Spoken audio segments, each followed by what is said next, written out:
Bonjour mes enfants, j'espère que vous êtes en bonne santé. Croyez-moi, vous me manquez tant. Je serai avec vous en permanence dans les cours, les révisions, à travers des supports basés sur la technologie e-learning.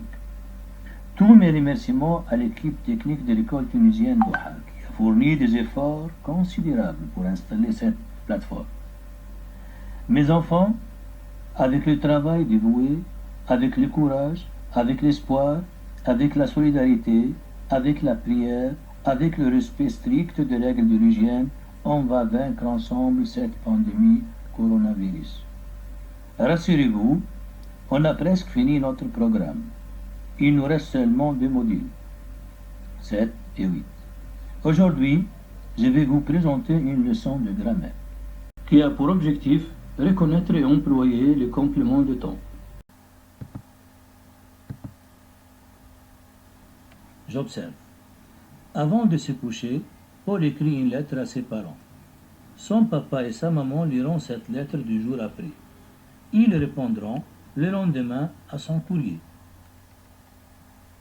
Maintenant, on va analyser grammaticalement ce texte phrase par phrase.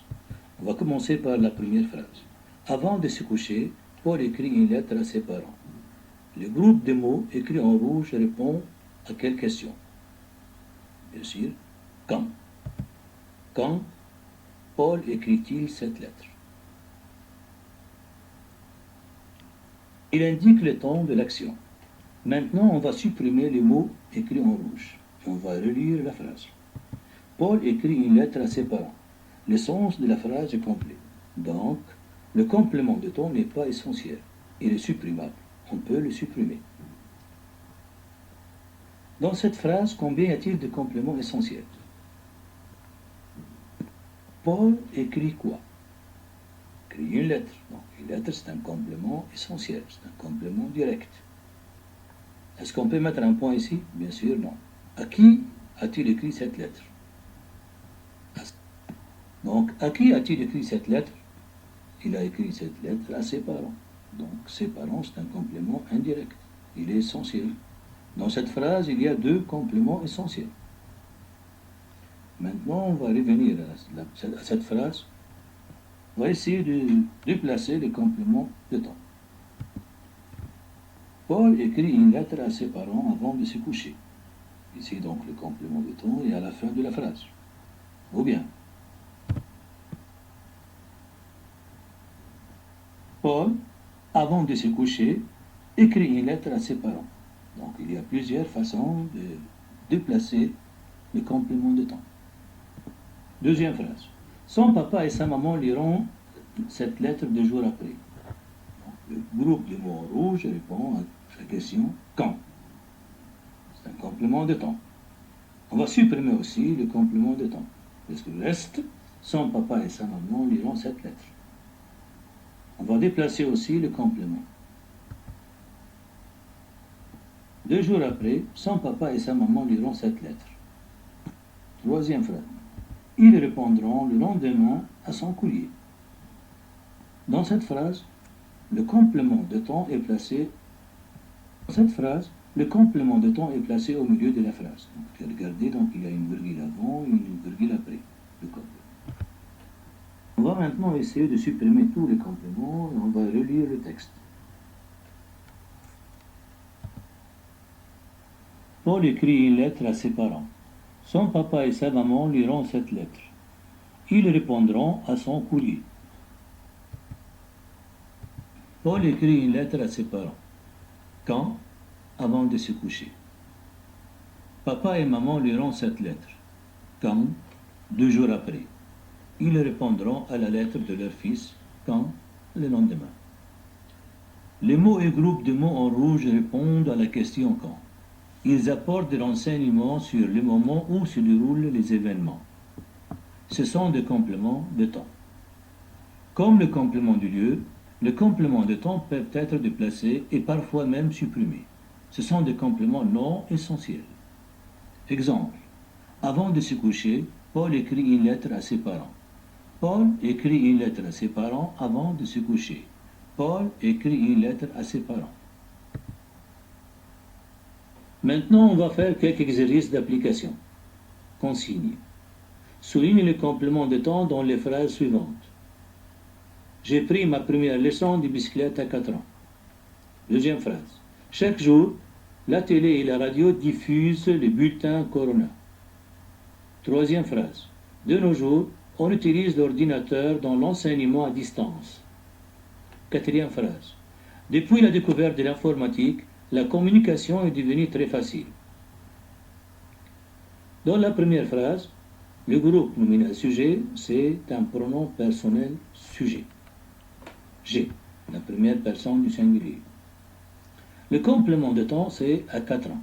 On peut commencer par à 4 ans, j'ai pris ma première leçon de bicyclette. Pour moi, c'était à l'âge de 10 ans. À cette époque, la bicyclette a été très chère. Deuxième phrase. Chaque jour, la télé et la radio diffusent le bulletin Corona. Le terme temporel, chaque jour. C'est un mot qui indique le temps. On peut commencer comme ainsi. La télé et la radio diffusent le bulletin Corona chaque jour. Troisième phrase. De nos jours, on utilise l'ordinateur dans l'enseignement à distance. Le mot qui indique le temps, c'est de nos jours. On peut le supprimer comme on peut le déplacer comme les autres phrases. Quatrième phrase. Depuis la découverte de l'informatique, la communication est devenue très facile.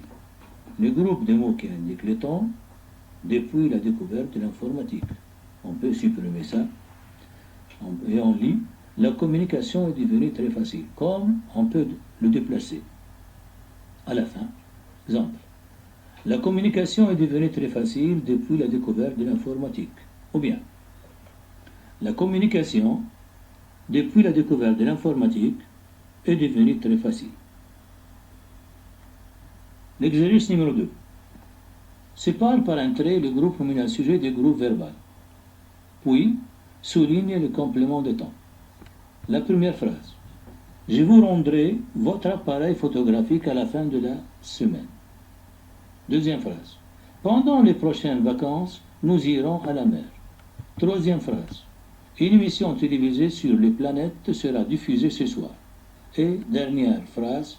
Le programme pour enfants sera présenté dans quelques instants. Pour la première phrase, le sujet c'est un pronom personnel sujet, je. Le complément de temps, c'est à la fin de la semaine. Temps à la fin de la semaine. Pour la deuxième phrase, pendant les prochaines vacances, donc quand, pendant les prochaines vacances, nous irons à la mer. On peut commencer comme ça. Nous irons à la mer pendant les prochaines vacances. Troisième phrase, une émission télévisée sur les planètes, ça, c'est le groupe nominal sujet. Le reste, c'est le groupe verbal, sera diffusé ce soir. Et le complément de temps, c'est ce soir. On peut commencer ainsi. Ce soir, une émission télévisée sur les planètes sera diffusée. La dernière phrase. Le programme pour enfants sera présenté dans quelques instants. Le sujet, c'est le programme pour enfants. Le groupe verbal sera présenté dans quelques instants. Dans quelques instants, c'est un complément de temps. On peut commencer ainsi. Dans quelques instants, le programme pour enfants sera présenté.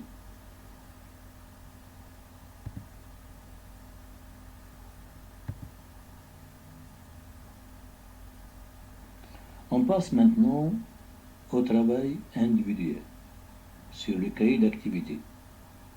Il y a 2 exercices. L'exercice numéro 1, il y a 3 consignes. Petit A, identifier le complément de temps. Petit B, déplacer le complément de temps. Et petit C, compléter un petit paragraphe avec le complément de temps donné.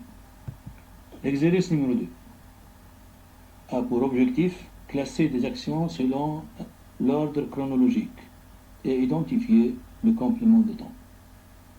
Vous pouvez, mes enfants, écrire un texte cohérent avec ces 2 exercices. C'est une occasion pour travailler la production écrite. J'attends vos essais.